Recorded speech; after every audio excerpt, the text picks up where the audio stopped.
नमस्कार दोस्तों, स्वागत है आपका आज की बेहद बड़ी और ताजा खबरों की इस वीडियो में। दोस्तों आज की इस वीडियो में जानेंगे आज की महत्वपूर्ण और ताजा खबरों के बारे में। तो दोस्तों वीडियो में आगे बढ़े उससे पहले अगर आप हमारे चैनल पर नए हैं तो इस चैनल को सब्सक्राइब कर ले। साथ ही वीडियो में आगे बढ़े उससे पहले आपसे एक छोटी सी विनती करना चाहते हैं कि इस वीडियो को लाइक और शेयर जरूर कर दीजिएगा। वहीं पर दोस्तों वीडियो में आगे बढ़े उससे पहले आपके जनरल नॉलेज में वर्दी के लिए आपसे एक प्रश्न पूछना चाहते हैं।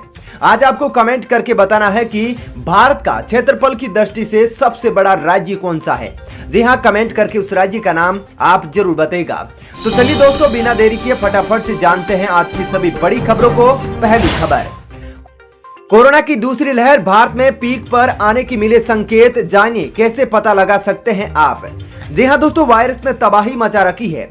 पिछले 4 दिनों से लगातार 4 लाख से ज्यादा नए केस सामने आ रहे हैं। इसके अलावा लगातार 2 दिनों से 4000 से ज्यादा लोगों की मौत हो रही है। इस बीच अच्छी खबर यह है कि शुरुआती आंकड़ों से इस बात के संकेत मिले हैं कि देश में कोरोना की दूसरी लहर पीक पर आने वाली है। बता दें कि जब भी कोई महामारी फैलती है तो शुरू में उसकी संख्या बढ़ती है। पहले ये संख्या धीरे धीरे बढ़ती है, फिर तेजी से बढ़ने लगती है। एक समय ऐसा आता है जब ये संख्या सबसे अधिक होने के बाद धीरे धीरे नीचे की ओर आने लगती है। सबसे अधिक संक्रमण की संख्या को ही पीक कहते हैं। चलिए दोस्तों जानते हैं अगली खबर। फिर बड़ी चिंता, कोरोना के डबल म्यूटेशन वेरिएंट ने फिर बदला रूप। 617.2 है और भी ज्यादा खतरनाक। जी हाँ दोस्तों, भारत समेत दुनिया के 17 देशों में फैल चुके कोरोना के डबल म्यूटेशन प्रकार B.1.617 ने फिर से रूप बदल लिया है। वैज्ञानिकों ने इसके पहले से ज्यादा संक्रामक होने की आशंका जाहिर की है। नए स्वरूप के मामले भारत, ब्रिटेन और स्पेन में दर्ज किए गए हैं। Centre for cellular and molecular biology Hyderabad के निदेशक राकेश मिश्रा ने हिंदुस्तान को बताया कि नया प्रकार B.1.617.2 है। इसमें कुछ नए बदलाव नोट किए गए हैं। इसका अध्ययन किया जा रहा है। 617 में 2 बड़े म्यूटेशन L452R और E484Q दर्ज किए गए थे, लेकिन अब इसमें से E484Q गायब हो चुका है, लेकिन दूसरे बदलाव हो चुके हैं। अन्य बदलावों को समझने के लिए अध्ययन किया जा रहा है। यानी कि दोस्तों कुल मिलाकर कहा जाए तो कोरोना का जो नया म्यूटेशन प्राप्त हुआ है वो और भी ज्यादा संक्रामक और घातक है। चलिए दोस्तों जानते हैं अगली खबर। असम में जीत के बाद सीएम चयन पर अटका मामला, तोमर और अरुण सिंह सुलझाएंगे गुत्थी। जी हाँ दोस्तों, असम विधानसभा चुनाव में 60 सीटें जीतकर शानदार विजय पाने वाली भारतीय जनता पार्टी में अब मामला सीएम के चयन पर आकर अटक गया है। विधायकों के बीच मतभेद और गुटबाजी को देखते हुए भारतीय जनता पार्टी की ओर से केंद्र से 2 ऑब्जर्वर असम भेजे जा रहे हैं जो इस मामले को सुलझाएंगे। जिन 2 नेताओं को असम में सीएम की गुत्थी सुलझाने का जिम्मा दिया जा रहा है वह है कैबिनेट मंत्री नरेंद्र सिंह तोमर और पार्टी के महासचिव अरुण सिंह। चलिए दोस्तों जानते हैं अगली खबर। सरकार ने किया कोरोना पॉलिसी में बड़ा बदलाव, अब अस्पताल में भर्ती के लिए इस नियम को करना होगा पालन। जी हाँ दोस्तों, कोरोना के मरीजों को अस्पताल में दाखिले को लेकर केंद्रीय स्वास्थ्य मंत्रालय ने नेशनल पॉलिसी में बड़ा बदलाव किया है। अब तक ये अस्पतालों में एडमिट होने के लिए कोविड पॉजिटिव रिपोर्ट अनिवार्य थी। नए बदलाव के तहत अब रिपोर्ट की अनिवार्यता खत्म कर दी गई है। इस कारण कई बार मरीजों को काफी परेशानी का सामना करना पड़ता था। इस कारण कई मरीजों की मौत हो जाती थी। केंद्रीय स्वास्थ्य मंत्रालय ने इस बारे में राज्यों और केंद्र शासित प्रदेशों के चीफ सेक्रेटरी को निर्देश दिया है, जिसके अनुसार 3 दिनों के भीतर नई नीति को अमल में लाया जाएगा। इस नीति के तहत ऐसे संदिग्ध मरीजों को सस्पेक्टेड वार्ड में दाखिला मिल सकेगा। चलिए दोस्तों जानते हैं अगली खबर। बड़ा खुलासा, चीन 6 साल से बना रहा है कोरोना वायरस जैसा बायो हथियार, तीसरे विश्व युद्ध की कर रहा है तैयारी। जी हाँ दोस्तों, कोरोना वायरस महामारी की शुरुआत साल 2019 के आखिर में चीन से हुई और इसने तेजी से पूरी दुनिया को चपेट में ले लिया। चीन को लेकर अमेरिका और ब्राजील जैसे देश साफ तौर पर कह चुके हैं कि उसने कोरोना वायरस को बायोलॉजिकल हथियार के तौर पर तैयार किया है। साथ ही कई देशों ने तो इस मामले में चीन की जांच करने की भी मांग की है। अब अमेरिकी जांचकर्ता ने कुछ बड़े खुलासे किए हैं जिनमें यह बायो हथियार बनाने वाली बात का जिक्र किया गया है।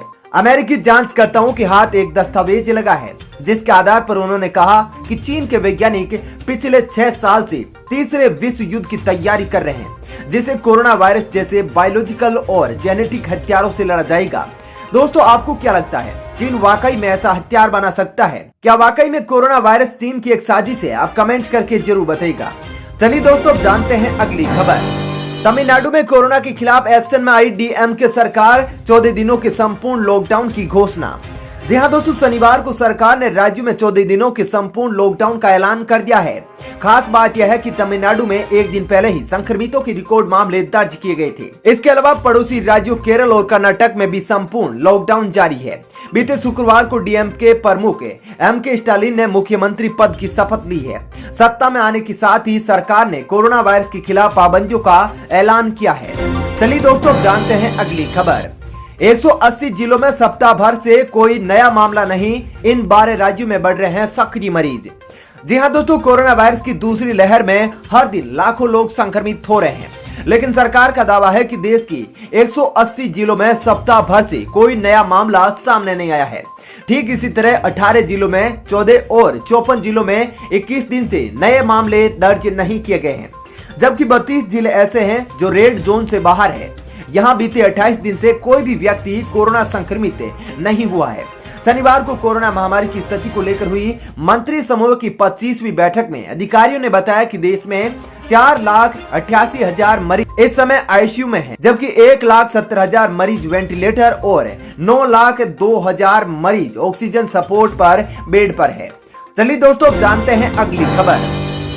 कोरोना के कारण देश में ऑक्सीजन सप्लाई के लिए सुप्रीम कोर्ट ने किया नेशनल टास्क फोर्स का गठन। जी हां दोस्तों, कोरोना वायरस की दूसरी लहर के प्रकोप के बीच सुप्रीम कोर्ट ने एक नेशनल टास्क फोर्स गठित की है। यह टास्क फोर्स पूरे देश के लिए मेडिकल ऑक्सीजन की आवश्यकता, उपलब्धता और वितरण के आधार पर मूल्यांकन करने का काम करेगी। सुप्रीम कोर्ट ने कहा कि राष्ट्रीय स्तर पर टास्क फोर्स के गठन का मकसद महामारी के दौरान लोगों के स्वास्थ्य की जिम्मेदारी वैज्ञानिक और विशेषीकृत डोमेन ज्ञान के आधार पर हो सकेगी।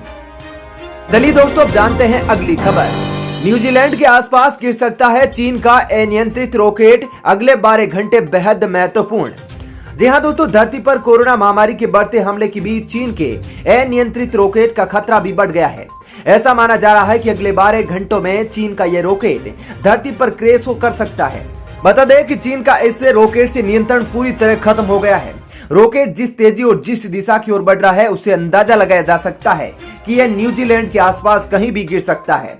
वैज्ञानिकों के मुताबिक अभी हम यह नहीं कह सकते कि रॉकेट आबादी वाली जगह पर गिरेगा या फिर समुद्र में। चलिए दोस्तों, जानते हैं अगली खबर। देश में अब तक दी गई टीके की 16 करोड़ 90 लाख से ज्यादा खुराक। जानिए 18 से 44 साल के कितने लोगों को लगी है वैक्सीन।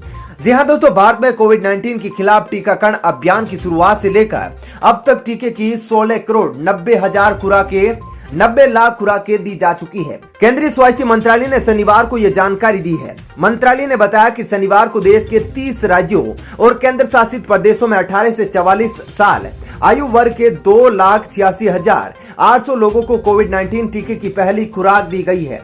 अब तक इस आयु वर्ग में 17,76,000 लोगों को टीके की पहली खुराक दी जा चुकी है। चलिए दोस्तों, जानते हैं अगली खबर। कोरोना की दहशत के बीच खुशखबरी, भारत में संक्रमण से लड़ने के लिए एक और दवा को मंजूरी। जानिए कैसा है प्रभाव। जी हां दोस्तों, कोरोना संक्रमण के बढ़ते मामलों के बीच शनिवार को एक राहत भरी खबर सामने आई। Drugs controller general of India ने कोरोना के इलाज के लिए एक दवा की इमरजेंसी यूज को मंजूरी दे दी है। इस दवा को डीआरडीओ ने बनाया है, जिसका नाम है 2-डीऑक्सी-2-ग्लूकोज। दवा के क्लिनिकल ट्रायल सफल साबित हुए हैं। दावा है कि जिन मरीजों पर इसका ट्रायल किया गया उनमें तेजी से रिकवरी देखी गई, साथ ही मरीजों की ऑक्सीजन पर निर्भरता भी कम हो गई। यह भी दावा किया गया है कि दवा के इस्तेमाल से मरीजों को कोरोना रिपोर्ट बाकी मरीजों को तुलना में ज्यादा नेगेटिव हो रहा है। चलिए दोस्तों, अब जानते हैं अगली खबर। नौकरी करने वालों को फ्री मिलती है 7 लाख की सुविधा। जानिए कब और कैसे उठा सकते हैं फायदा। जी हां दोस्तों, कर्मचारी भविष्य निधि संगठन के अपने सब्सक्राइबर्स को कर्मचारी भविष्य निधि और कर्मचारी पेंशन स्कीम के अलावा लाइफ इंश्योरेंस का एक बड़ा फायदा देता है। ईपीएफ के सभी subscriber employed deposit linked insurance scheme 1976 के तहत कवर होते हैं। ईडीएलआई स्कीम के तहत हर ईपीएफ अकाउंट पर 7 लाख रुपए तक का फ्री इंश्योरेंस कवर मिलता है। इस स्कीम के कर्मचारी को किसी तरह का कोई कंट्रीब्यूशन नहीं देना होता है। अगर किसी ईपीएफओ मेंबर्स की कोरोना संकट से मौत हो जाती है तो नॉमिनी लाइफ इंश्योरेंस की राशि क्लेम कर सकता है। पहले इसकी लिमिट 6 लाख रुपए थी। पिछले साल सितंबर 2020 में इसकी लिमिट बढ़ाकर 7 लाख रुपए कर दी गई है। चलिए दोस्तों, जानते हैं अगली खबर। गंजे लोगों के अंदर कोरोना वायरस का खतरा ज्यादा, स्टडी में नया खुलासा। जी हाँ दोस्तों, कोरोना महामारी का कहर पूरी दुनिया में बढ़ता जा रहा है, लेकिन भारत में हालात चिंताजनक है। इस बीच एक नई रिपोर्ट में दावा किया गया है कि गंजेपन के शिकार लोगों को कोरोना से प्रभावित होने की दशा में गंभीर रूप से बीमार होने का खतरा बहुत ज्यादा है।